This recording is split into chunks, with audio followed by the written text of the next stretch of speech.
दोस्तों, यह कहानी उस भक्त की है जिसने अपने हृदय की सच्चाई और प्रेम के बल पर स्वयं भगवान को अपने घर भोजन करने पर मजबूर कर दिया।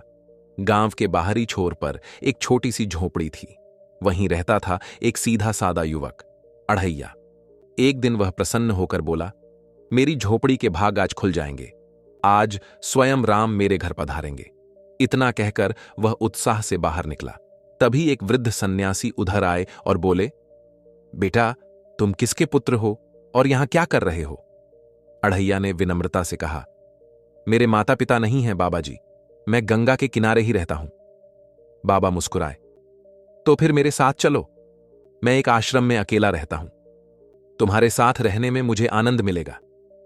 अढ़ैया बोला, मैं आपके आश्रम आऊंगा बाबा जी, पर पहले मेरा शरीर देख लीजिए।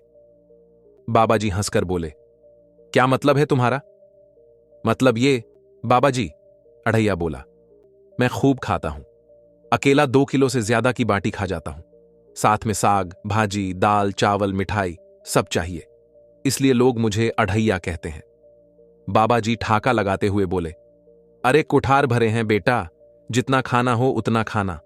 और हां, अढ़ैया नाम भी मुझे पसंद आया, चलो मेरे साथ।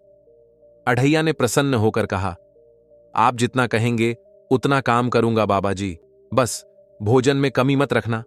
2 और आधा किलो की बाटी तो चाहिए ही।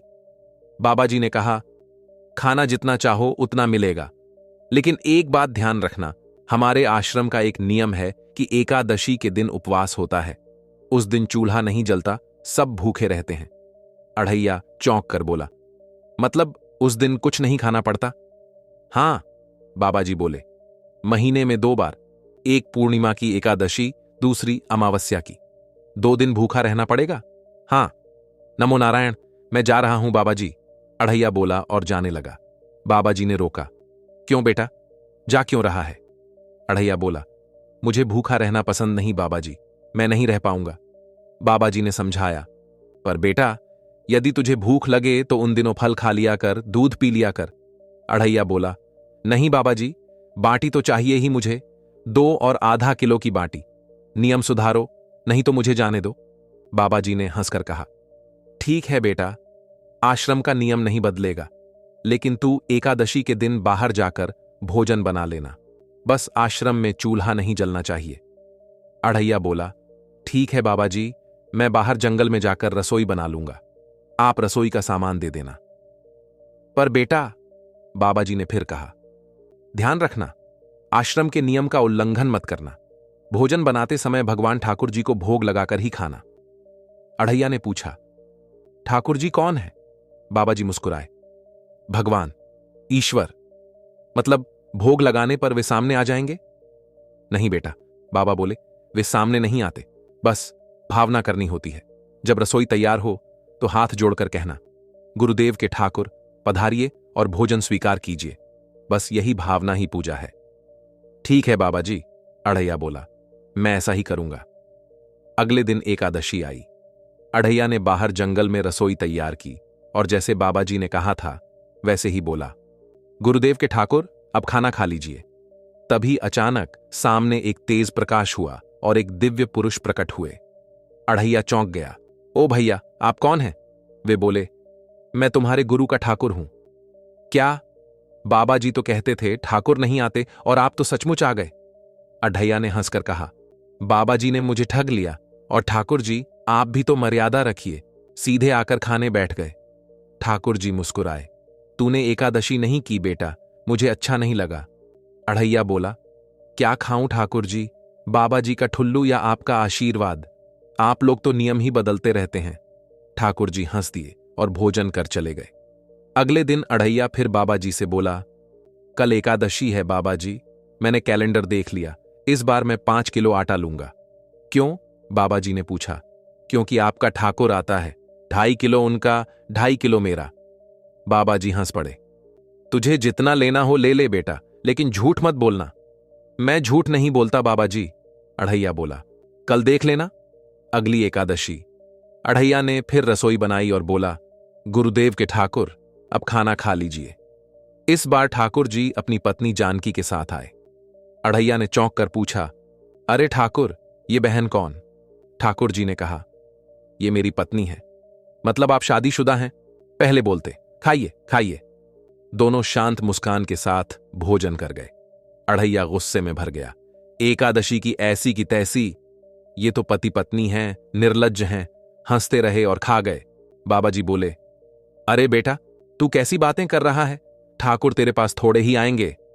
बाबा जी, कल देख लेना, इस बार मैं 7.5 किलो आटा लूंगा। 2 लोग वो और 1 मैं। बाबा जी बोले, ठीक है, लेकिन झूठ मत बोलना। मैं झूठ नहीं बोलता बाबा जी। तीसरी एकादशी। अढ़ैया ने फिर पुकारा, गुरुदेव के ठाकुर, अब खाना खा लीजिए। इस बार ठाकुर जी अपने भाई लक्ष्मण के साथ आए। अढ़ैया बोला, ओ भैया, ये दूसरा भैया कौन? ठाकुर जी बोले, मेरा छोटा भाई लक्ष्मण। और आपके घर में कितने सदस्य हैं? मुझे राशन का हिसाब रखना है। लक्ष्मण मुस्कुराकर चुप रहे। दोनों ने भोजन किया। अढ़ैया ने कहा, कल एकादशी है बाबा जी, आज मैं 10 नहीं 20 किलो आटा लूंगा। बाबा जी बोले, ले जा बेटा, लेकिन झूठ मत बोलना। चौथी एकादशी। अढ़ैया ने फिर पुकारा, गुरुदेव के ठाकुर, अब खाना खा लीजिए। पलक झपकते ही वहां 1 नहीं 2 नहीं 3 नहीं बल्कि 4 दिव्य आकृतियां प्रकट हुईं। पहले थे भगवान श्री राम, उनके साथ थीं माता सीता, तीसरे थे उनके भ्राता लक्ष्मण जी और चौथे गदा लिए खड़े हनुमान जी। इस बार अढ़ैया ब्राह्मण को देखकर श्री राम मुस्कुराते हुए बोले, आज क्या बात है अढ़ैया ब्राह्मण, तूने तो भोजन नहीं बनाया। अढ़ैया बोला, मैंने आप सबके लिए भोजन नहीं बनाया प्रभु, आज तो आप सब मेरे लिए भोजन बनाएंगे। श्री राम, माता सीता, लक्ष्मण और हनुमान चारों एक दूसरे को देखने लगे। अढ़ैया बोला, हे प्रभु श्री राम, अपने भ्राता लक्ष्मण को बोलिए कि लकड़ियां काट के लाएं। हे पवन पुत्र, तुम अग्नि प्रज्वलित करो। माता सीता जी, आप रसोई बनाइए और आप श्री राम उनकी सहायता करिए। जब भोजन तैयार हो जाए तो मेरी थाली सबसे पहले अलग निकाल देना, बाकी आप सब अपना खा लेना। मैं वहां दूर बैठा हूं। श्री राम के चेहरे पर हल्की मुस्कान आ गई, जैसे किसी बालक की बाल सुलभ जिद देख रहे हों। अरे अढ़ैया ब्राह्मण, तेरी बनाई हुई रसोई तो हम पिछली 5 एकादशी से पा रहे हैं, लेकिन आज हम तुझे खिलाएंगे। बिना किसी विलंब के लक्ष्मण जी जंगल की ओर लकड़ियां काटने के लिए निकल पड़े। हनुमान जी ने अपनी शक्ति से तुरंत अग्नि प्रज्वलित कर दी। माता सीता, जो स्वयं भक्ति और प्रेम की मूर्ति थीं, अढ़ैया ब्राह्मण के लिए अत्यंत स्नेहपूर्वक रसोई बनाने में लग गईं।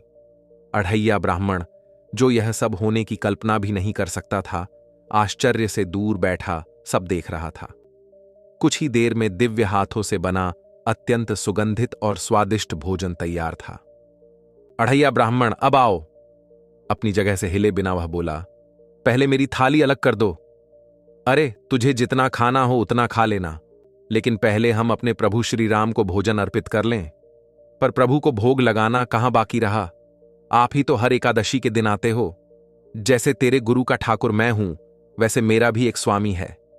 यह कहकर श्री राम ने नेत्र मूंद लिए, दोनों हाथ जोड़े और भाव विभोर होकर बोले, हे अखिल ब्रह्मांड के स्वामी, आप पधारो पधारो प्रभु। श्री राम, सीता, लक्ष्मण और हनुमान चारों भक्ति और प्रेम से भरकर किसी और का आवाहन कर रहे थे। अचानक वहां एक और तेजस्वी आकृति प्रकट हुई। लंबी दाढ़ी, सरल वस्त्र और मुख पर असीम शांति थी। अढ़ैया ब्राह्मण ने आश्चर्य से पूछा, अब यह कौन है? श्री राम बोले, हे प्रभु, आप पधारिए। आओ अढ़ैया ब्राह्मण, बैठो। मेरा आज एकादशी का उपवास है। अरे बैठ तो सही। अब 5 थालियां सजी थीं, एक श्री राम के लिए, एक माता सीता के लिए, एक लक्ष्मण के लिए, एक हनुमान के लिए और 5वीं उस परम स्वामी के लिए जिन्होंने अभी अभी दर्शन दिए थे। वह स्वामी जो स्वयं समस्त सृष्टि के मालिक थे, अपनी थाली से एक सुपारी के दाने बराबर भोजन का टुकड़ा उठाकर अढ़ैया ब्राह्मण की ओर बढ़ा दिया। अढ़ैया ब्राह्मण, तू यह चख। प्रभु, आपने अपने भक्तों को पूरी थाली भर दी और मुझे सुपारी के दाने जितना टुकड़ा दिया। आज मेरी एकादशी है, तू खा। अरे तू छक तो सही, तेरी बनाई रसोई तो हम रोज खाते हैं, आज तू इतना तो छक। विरोध में भी अढ़ैया ब्राह्मण ने वह छोटा सा टुकड़ा खा लिया और जैसे ही वह भोजन उसके कंठ से नीचे गया, उसका पूरा शरीर कांपने लगा। उसके भीतर प्रकाश फैल गया। उसे लगा वही स्वामी हर जगह है, वायु में, जल में, वृक्षों में और उसी छोटे से भोजन के कण में। वह चीख पड़ा, बचाओ गुरुजी बचाओ, हे अनंत प्रभु मुझे क्षमा करो, मैं आपको पहचान न सका। मैं अभी आया, वह भागते हुए बोला। ठाकुर आप लोग कहीं मत जाना। गुरुजी से बोला, गुरुजी कितने वर्षों से श्री राम हमारे मंदिर में विराजमान हैं? 100 वर्षों से। क्या कभी प्रभु ने रूबरू आकर भोजन किया है? नहीं। तो आओ देखो, श्री राम स्वयं खा रहे हैं और उनके भी स्वामी भोजन कर रहे हैं। मुझे तंग करना कब छोड़ेगा? 5वीं एकादशी से तू व्रत खंडित कर रहा है। गुरुजी मैं झूठ नहीं बोल रहा, आप मौका ना चूके गुरुजी, आओ और देखो। जब गुरुजी ने वहां जाकर देखा तो वो आश्चर्यचकित हो गए। सचमुच ठाकुर जी थे। उनकी आंखों में आंसू आ गए और वो बोले, तू महान है। वास्तव में मुझे मेरे प्रभु के पैर पड़ना चाहिए, लेकिन फिर भी मैं तेरे पैर पड़ता हूं, क्योंकि तेरी इस क्रांति की वजह से मैंने अपने ठाकुर को पाया। तूने मेरे हरि को प्राप्त किया। तू महान है। दोस्तों, सच्चा प्रेम नियमों से बड़ा होता है। जब मन सच्चा और भावना निर्मल हो, तब स्वयं ईश्वर भी भक्त के घर भोजन करने आ जाते हैं।